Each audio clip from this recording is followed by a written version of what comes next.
Let's start today's episode. Welcome back to Period Besties podcast. Today, Katie and I are taking a question about fibroids.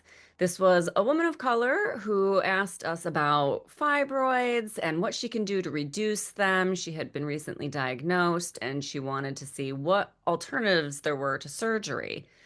Now, depending on where you are in your fibroid journey, sometimes surgery is actually the best place to start. And then after you get the relief from the surgery, moving into ways to prevent them from coming back, reducing growth, those kinds of things. Very similar to endometriosis in that way, where you have a growth, and if it's just terribly overgrown, trimming back the hedges, so to speak, getting rid of everything with surgery so that you can start is really helpful, especially since fibroids often come along with heavy bleeding, bad cramping, anemia, exhaustion, fatigue from all that bleeding and pain. So sometimes just getting that bit of relief from surgery and then moving into those things that can help prevent them from coming back or reduce them from coming back can really be helpful.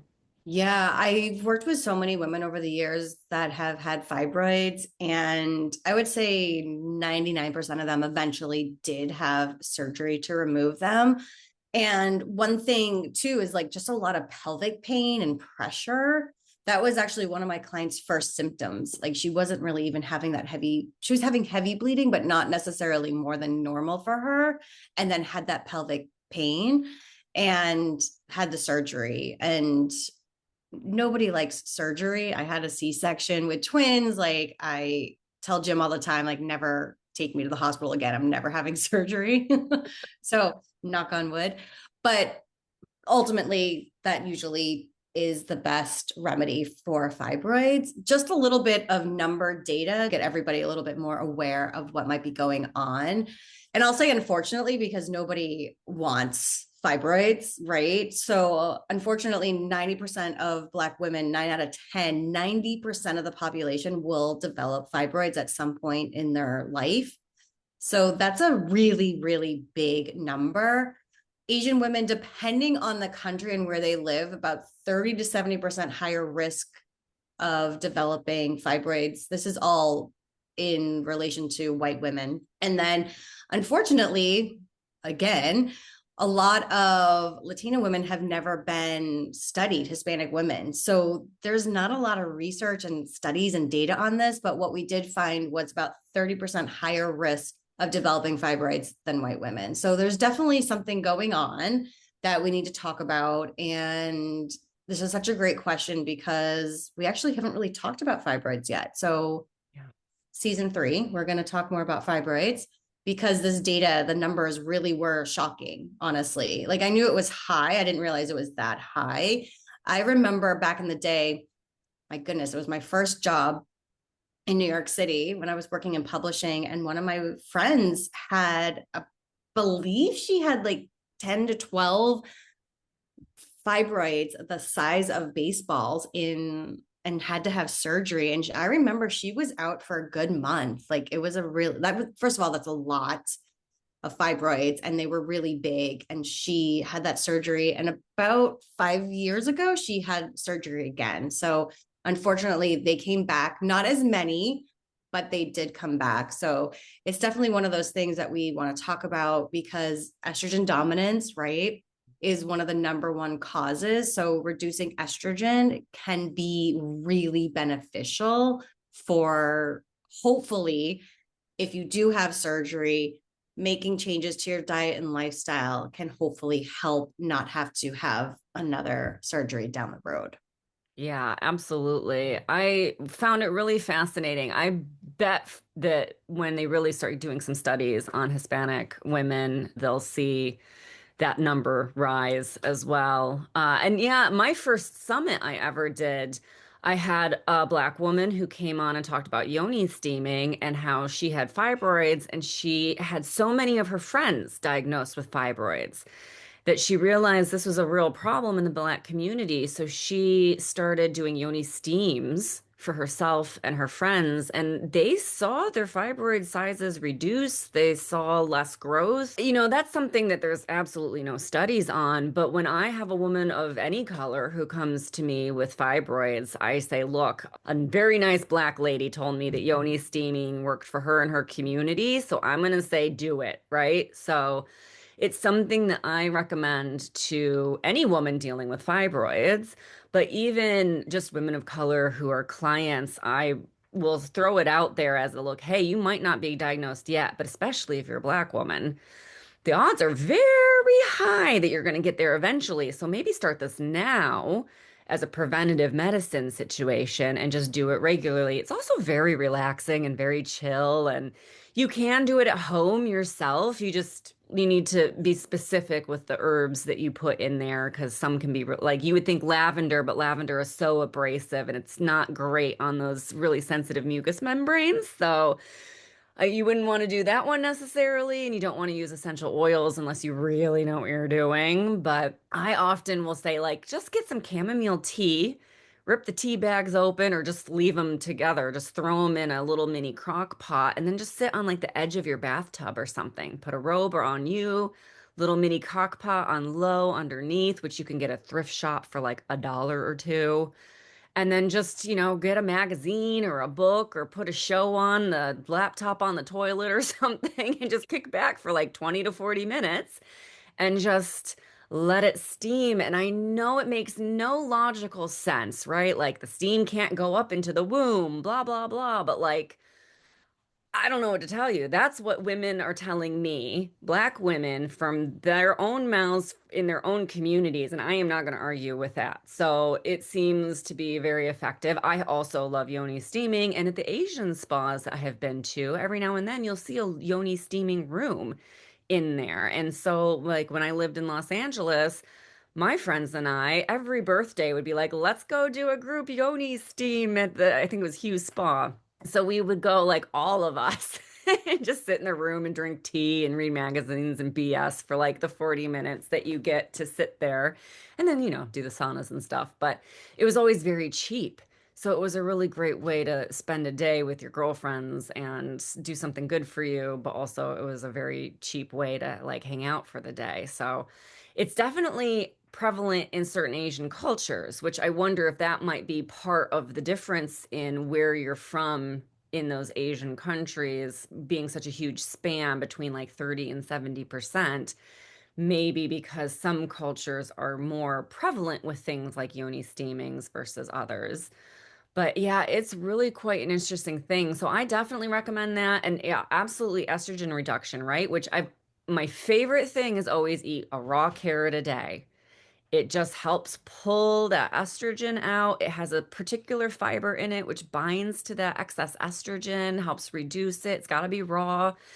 I mean, I eat mine often with a tub of hummus in front of the refrigerator while I'm deciding what to make for dinner. But I mean, you can shave it on top of a salad, throw some carrots and celery or cucumbers or whatever in a dish chopped with vinegar and olive oil. You can put them on a salad. There's just a lot that you can do, but something like that can really make a difference in pulling out the excess estrogen, making sure you're getting in good fibers. The carrot's a nice little hack, but you need to have other fiber as well to make sure you're pulling out that excess estrogen, good healthy fats to pull out that extra excess estrogen. So really focusing on those things, and then maybe it is a little bit of a yoni steaming once a week, not on your period, but other phases is perfectly okay. And maybe there's a little aromatherapy that you like that you want to try, something like that. But absolutely get out there and try some different things.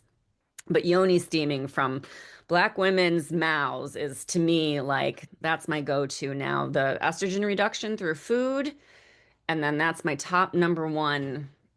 Give this a shot, try this. You have to do it consistently and continuously. Like it's just kind of a part of your new lifestyle, but it's been effective and I can't argue with that. Yeah. And, just other things to think about in general, most of us are not eating enough fiber. So, just in general, getting more fiber in your body So the carrot is always the best place to start because it's simple and carrots and hummus go great together. Also focus on broccoli and cauliflower, Brussels sprouts, cabbage. You might feel a little bit bloated from consuming those types of veggies, but just drink enough water. But just getting more fiber in our diet. Only 5% of the general population is actually consuming enough fiber. So it's definitely something that a lot of us, especially, I feel like the focus has been so much on protein that a lot of us are just forgetting about fiber. And fiber is what is going to help metabolize and move that estrogen through the body. So we definitely need to get enough of that. Something else to be really mindful about is alcohol, Mm. caffeine, really supporting the liver as much as you possibly can. So, what is that relationship with your daily coffee? Are you drinking every day in terms of alcohol? Really just figuring out what the relationship is.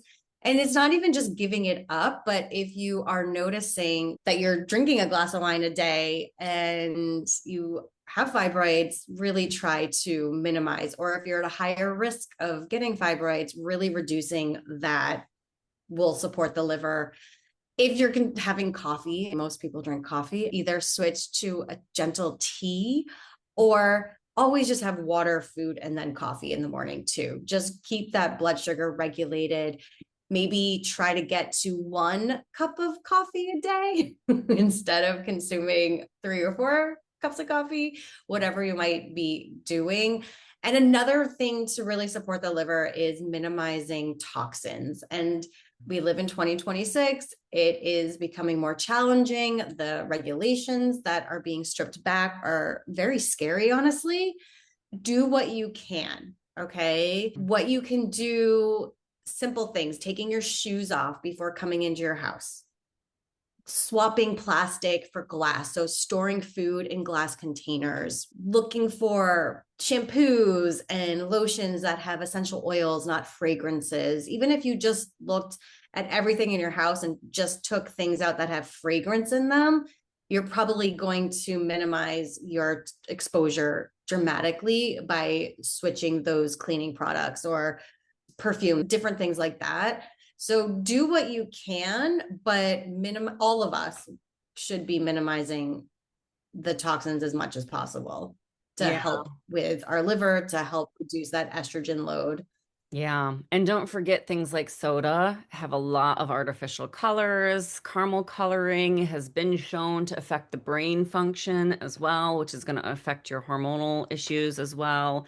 So junk food, snacks, sodas, things like that, making a healthy switch. And it doesn't have to be everything. Like I still eat potato chips. I'm not a, I'm not, I love my potato chips. You can take them from my cold dead hands.